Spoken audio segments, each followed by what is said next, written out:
Hi everyone, welcome to Basic to Finance. Today I'm going to show you how to buy Dogecoin on Coinbase. Keep watching the video till the end and don't forget to subscribe to our channel by hitting that subscribe button. Also press the notification bell so that you'll never miss another upcoming updates from us. You have a lot of options when it comes to purchasing cryptocurrency. Fortunately, you can buy Dogecoin using the Coinbase app, which is available at all Coinbase locations. It's quick, simple and safe. In order to buy Dogecoin using the Coinbase app, tap open your Coinbase application first. Make sure that you're logged into your account. Also, make sure to create an account if you don't have one. In order to start buying Dogecoin or any other assets on your Coinbase application, you must add a payment method. Tap on the Add Payment Method button and connect a payment method for yourself.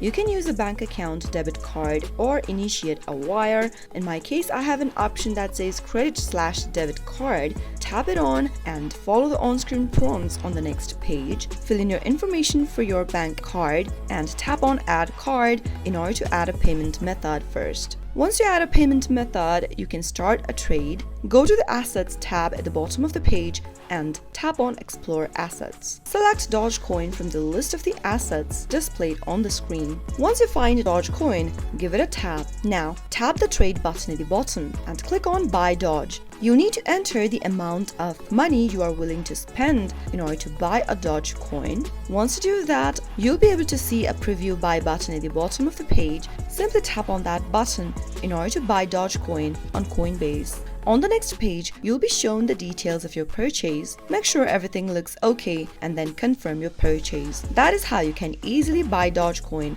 on Coinbase. I hope the tutorial was helpful to you. If it was, go ahead and give us a thumbs up. I'll be back soon with more tutorial videos like this. Thank you for watching.